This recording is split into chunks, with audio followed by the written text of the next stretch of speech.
If you want to know why the war the US is fighting with Iran is one of the most complicated war in the world since the last World War, just watch this video and see some of the things that makes this war very impossible and very, very complicated.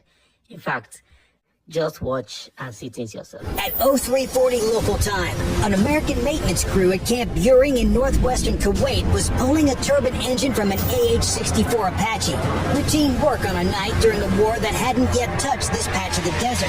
Unknown to anyone on that base, a salvo of Iranian ballistic missiles launched 8 minutes ago was now screaming down through its terminal arc at 3 times the speed of sound, aimed directly at the helicopter flight line below. At 0341, the alarm screamed across Camp Buehring and soldiers scrambled from barracks toward concrete bunkers in whatever they happened to be wearing. On the perimeter, a Patriot battery's AN/MPQ-65 radar had painted 5 ballistic contacts on a southeastern bearing descending fast. The Patriots' computers picked the most dangerous tracks and started launching PAC-3 MSE interceptors in pairs, each one trailing white exhaust that lit the desert floor like a strobe. PAC-3 MSE interceptors closed on the inbound warheads at combined speeds exceeding Mach 6, each one steering itself into the target using an active Ka-band seeker and 180 attitude control motors. There's no explosive warhead on a PAC-3. At that closing speed, the missile body itself is the warhead. It's like swatting a baseball out of the air with another baseball, both thrown by major league pitchers, except both baseballs are moving at 4,000 miles per hour. 2 objects meet, neither one survives, and the debris rains down as dust. Tonight it worked on 3 of 5 inbound warheads. 2 were still inbound as the radar was fighting to find them. 3 of the 5 ballistic warheads destroyed in under 40 seconds at Mach 6 closure speeds in complete darkness against targets inbound with 8 minutes of warning. The crew on that Patriot battery did everything the system was designed to do. What was about to hit Camp Buehring wasn't a failure of the crew. It was a failure of the geometry, and the Iranians had built their entire attack plan around exactly that gap. If you look here at the Patriots' AN/MPQ-65 radar face, it does something no other air defense system in the world can. It searches for targets, tracks them, and guides interceptors all from a single phased array antenna. The radar scans a 90-degree sector of sky, prioritizing contacts by trajectory and speed. Think of it like a security camera bolted to one wall of your house. It covers the front door perfectly, but if someone comes through the back window, it's not even pointed in the right direction. While the engagement control station had been locked on those ballistic tracks, processing power maxed, radar sector pointed firmly southeast. Something else had been approaching from a completely different direction for the past 40 minutes. 3 Shahed 136 one-way attack drones had launched from forward positions closer to the Iranian coast, cruising in from the south at barely 100 feet of altitude. On the nose of each Shahed, a commercial GPS receiver, the same chip in your phone's map app, steering 40 pounds of explosive to pre-programmed coordinates at 100 knots, wingspan under 3.5 meters, radar cross-section about the size of a large bird, against a Patriot radar optimized to scan upward for ballistic arcs. At 100 feet of altitude, that signature's like trying to hear your kids sneaking cookies from the kitchen while your wife vacuums next to your head. The Patriot wasn't incompetent. It was staring at the front door while the drone walked through the basement window. The Shahed 136, $30,000 per airframe. Each PAC-3 interceptor it flew past, $4 million. Iran had done the math. The first Fateh warhead struck the helicopter maintenance area at 0342, and the overpressure hit before the sound did. The blast shredded 2 Apache fuselages on the flight line and collapsed a section of the hangar where a crew had been pulling an engine 90 seconds earlier. The second warhead hit the fuel depot. Jet fuel doesn't explode the way you'd think. It blooms, a rolling orange fireball expanding outward faster than a man can run, followed by a black column of smoke punching through the pre-dawn sky that would be visible from 30 miles in every direction. When the drones arrived, the Shahed that hit the base command building at 0343 detonated inside the operations center, cutting the base's coordination nerve in a single strike. Camp Buehring was burning. The helicopter flight line that had been servicing Apaches and Blackhawks for 8 straight days of combat operations now fully engulfed. 400 miles southeast of Iran's Gulf Coast, the IRGC Navy battery commander who ordered the launch received confirmation via encrypted relay and allowed himself 3 seconds of satisfaction before ordering his crew to collapse the Fateh Tel transporter erector launcher and start driving north immediately. Standard IRGC doctrine gives the crew 20 minutes to break down the launcher and disappear before American ISR can pinpoint the firing position. They just weren't counting on what came next.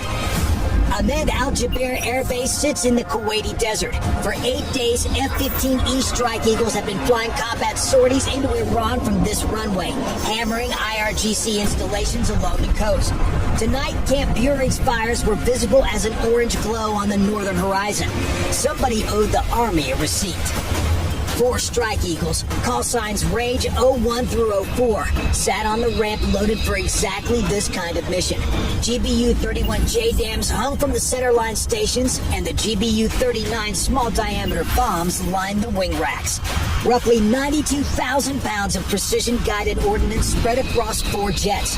The F-15E Strike Eagle, Boeing's 2-seat deep strike variant of the most successful air superiority fighter America ever built. Twin Pratt & Whitney F-100 engines producing 29,000 pounds of thrust each. Top speed Mach 2.5 at altitude. Combat radius over 1,000 miles with external fuel. Maximum weapons load of 23,000 pounds across 11 hard points. It was designed during the Cold War to fly deep into Soviet territory and destroy things that weren't supposed to survive. Tonight, it was doing exactly that, just with better GPS and a grudge. That's enough ordnance to remodel every building on the target list and still have leftovers, like showing up to a potluck with 4 crock pots because your wife said, bring something small. All 4 Strike Eagles hit the pavement with afterburners lit. Iran had just hit an American base. It had just put American soldiers into concrete bunkers in their own pajamas. Had just put American helicopters, American hardware, paid for by American taxpayers, on fire in the desert. And somewhere on that ramp, someone in a flight suit decided that was enough. Each pair of F-100 engines shoved 58,000 pounds of thrust through the desert night, the kind of sound that doesn't ask permission. Orange exhaust cones tore 50 feet into the darkness. The desert floor shook. 4 jets climbing hard, heading northeast, loaded with enough precision-guided ordnance to make sure Iran remembered this night for a very long time. You want to hit our base? Fine. We know exactly where you parked. Wheels up by 0353. The bill was already in the air. The first problem was already waiting on the data link. The ISR feed from the MQ-9 showed where the Fateh Tels had been at the moment of launch, but the IRGC crew had been relocating for 12 minutes by the time Rage flight got airborne. The coordinates Rage 01 was carrying were already stale. In the U.S. Air Force, stale coordinates are a targeting problem, and the Strike Eagle sensor suite exists specifically to solve targeting problems in the dark, over hostile territory, with something trying to eliminate you while you work. But in 30 seconds, that pod was about to find a vehicle whose crew had no idea they were being watched, because a warm engine doesn't know it's supposed to be hiding. That's because the Sniper Advanced Targeting Pod under Rage 01's fuselage sees heat, not light. But there was another problem. At 20 miles of standoff, the sniper pod can see that something is warm, but can't tell you whether it's the Fateh Tel or a civilian truck. You can't just drop a 250-pound bomb on a heat bloom and hope you guessed right.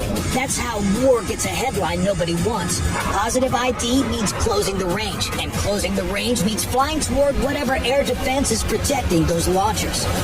One useful piece of data arrived from the orbiting MQ-9, which had tracked the Tel's initial movement for 3 minutes before losing them behind a ridgeline. That gave the Wizzo a search corridor, not the full 6-mile circle, but a narrow wedge pointing northeast toward a known tunnel complex in the coastal hills. The problem got smaller, but the solution still required getting dangerously close. Somewhere on the Iranian coast, an IRGC crew was racing to hide the launchers that had just shot at the base. They had a tunnel entrance 4 kilometers north and a head start measured in miles. The sniper pod you see here on Rage 01 could see in the dark, and the crew in the back seat had 92 very personal reasons to find them before they disappeared underground. Rage Flight crossed the Iranian coastline at 25,000 feet just after 0410 local time. The combined U.S.-Israeli campaign had degraded Iranian air defenses by roughly 90%, eliminating some 200 systems in the first week. But 90% degraded does not mean 100% gone. And the 10% that survived was the 10% that had been smart enough to hide. If you look here, you'll see something the first week of strikes couldn't fix. The Tor M1, NATO designation SA-15 Gauntlet, is a completely self-contained mobile SAM system where each vehicle carries its own search radar, tracking radar, and 8 ready-to-fire missiles on a single armored chassis. No external radar van, no command post, no link to exploit. The system has a 12-kilometer engagement range and was specifically designed to protect mobile missile launchers during relocation. Think of it as a Ring doorbell camera that also has a shotgun mounted to it. It sees you, it identifies you, and it shoots you, all from the same box on the porch. No wires to cut, no separate alarm panel to find, and you don't know it's there until the red light's already blinking at you. Right now, one of these was sitting between Rage Flight and the Fatah Tells. If the Wizzo descends for positive ID without dealing with the Tor first, the SAM puts a missile into his aircraft before the sniper pod finishes focusing. At 0412, Rage 01's Wizzo picked up a 3-second burst on the ALR-56M radar warning receiver. Think of it as a smoke detector that tells you exactly what kind of fire is burning and precisely where it started. The frequency matched the Tor M1 search radar in scan mode before the signal vanished into silence. The Strike Eagle's limitation here is straightforward. There is no AGM-88 harm on these jets. If Rage Flight were Growlers or Wild Weasel F-16s, that 3-second blink would be all the F-15s needed to take out that Tor. But Strike Eagles carried bombs and targeting pods, not radar seekers. The only way to take out the Tor is to find its exact GPS position and put a weapon on it. The Wizzo needed 5 to 8 seconds of continuous Tor emission to build a targeting solution. The Tor commander was giving him exactly 3. Below Rage Flight, the Tor M1 commander watched his own scope in short pulses. 4 American contacts at 25,000 feet, heading inland toward the launchers he was assigned to protect. His orders were simple: keep the Tells alive until they reached the tunnel complex. The tunnel entrance was 3 minutes of driving away. Going active with fire control radar would probably get him wiped off the map in under 60 seconds. Staying dark meant the Tells had 0 air defense coverage for those 3 minutes. Either way, somebody was losing hardware tonight. The Tor commander had 2 options: stay dark and watch the launchers he was assigned to protect get erased from 15,000 feet, then explain to his commanding officer why he held fire while it happened. Or go active, take his shot, and hand the American Wizzo a GPS coordinate precise enough to read on a license plate. Rage 01's pilot made the call. He pushed the nose down from 25,000 toward 15,000 feet, closing the slant range toward the Tell search area. Not an attack run, a deliberate provocation. The Tor's commander scope would show an American fighter descending straight toward his launchers. If the Tor stayed dark, the Wizzo would reach sniper pod resolution and prosecute the Tells without ever dealing with the air defense. If the Tor went active, its fire control radar would go continuous, and the APG-82 would finally get its 8 seconds. Checkmate in 2 moves. The Tor either watches the Tells get destroyed from above or reveals its own position trying to save them. The Tor commander chose to fight.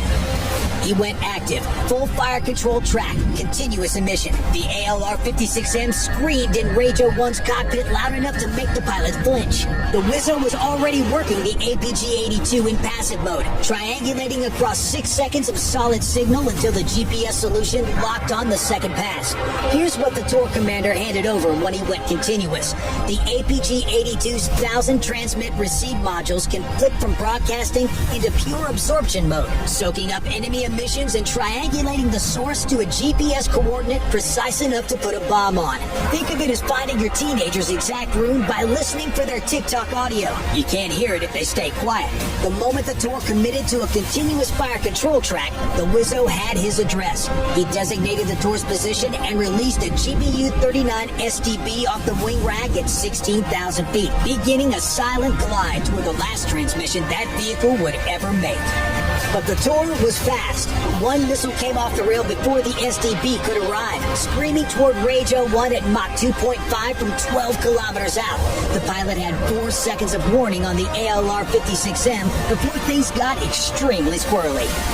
Rage 01's pilot broke hard left at 6 Gs, the kind of turn where your vision tunnels gray at the edges and your G-suit inflates to keep you conscious. Chaff dispensers cycled automatically, spitting aluminum confetti into the slipstream. The Tor's missile tracked the chaff plume for 1 critical second, and that single second was enough for the pilot to pull below the SAM's minimum engagement altitude. At 800 feet above the desert floor, the Seeker lost its look-down angle and the missile screamed overhead. The Wizzo later claimed he could hear it. Probably exaggerating. Probably. 7 seconds after the Tor fired, the GBU-39 arrived at the coordinates the Wizzo had locked. GPS guidance doesn't care about radar modes or countermeasures. It knows where the vehicle was standing when the Wizzo built the solution. A $40,000 glide bomb just erased a $25 million air defense system. Your tax dollars working overtime tonight. The road to the Tells was now open. Rage flight descended to 15,000 feet, where the sniper pod's resolution sharpened immediately. What had been ambiguous heat blobs at 25,000 feet became crisp vehicle outlines on the Wizzo's infrared display. He swept the search corridor the MQ-9 had defined, working the pod east to west across 30 seconds of methodical scanning before finding exactly what he was looking for. 2 vehicles with engines still glowing hot on infrared, parked nose to tail in the wadi 1 kilometer short of the tunnel entrance. The Fateh 313 launch canisters were still mounted on the rails. The IRGC crew hadn't had time to unload before parking. The Wizzo zoomed the sniper pod to maximum magnification, confirmed the Tell signatures, and knew with absolute certainty he was looking at the launchers that hit Camp Buring. The Wizzo designated the lead Tell, confirmed GPS lock, and released. 12 seconds of flight, no motor, no exhaust plume, no warning. The warhead detonated at the junction of the launch rail and the truck chassis that whited out the targeting pod's infrared camera for 2 full seconds. When the image returned, the Tell was burning scrap in the wadi. What just erased it? The GBU-39 small diameter bomb. Diamond-shaped folding wings that deploy on release, GPS guidance, 60 nautical miles of unpowered glide range from altitude. A single F-15E carries 8 of them. The IRGC crew had a $30 million launcher. The thing that ended it cost $40,000 and made no sound on the way down. Rage 02 rolled in on the second launcher with the bigger tool, a GBU-31 JDAM weighing 2,000 pounds. Its tail kit adjusting 4 fins 10 times per second through 30 seconds of silent freefall, steering itself onto a GPS coordinate with a margin of error measured in meters. The weapon hit the truck chassis and erased everything within 50 meters. The Tells were scrapped. The Tor was scrapped. Rage flight turned south toward the coast and the IRGC naval compound that had planned the whole thing. The building where the battery commander got his 3 seconds of celebration before ordering his crew to run. Rage flight rolled in. 4 GBU-31s dropped in sequence across 30 seconds. The first hit the command building, folding inward the room where the battery commander had received his Camp Buring confirmation just 90 minutes before. The second struck the communications center. The third punched through the half-moon concrete roof of the PACAP fast attack boat shelter and detonated inside, where the overpressure had nowhere to go, so the walls flew outward and the roof pancaked down onto the boats like a fist closing. The fourth hit the fuel depot and sent a column of black smoke rising through the morning air, twin to the one still hanging over Camp Buring 350 miles north. The IRGC battery commander who ordered the Camp Buring strike had been driving north for 60 minutes when the news found him on a militia radio frequency. His Tells, his Tor escort, his command compound, all gone in under 20 minutes of American flight time. He'd celebrated for 3 seconds after Camp Buring, and the Air Force's answer had taken slightly longer. But unlike his attack, they didn't leave anything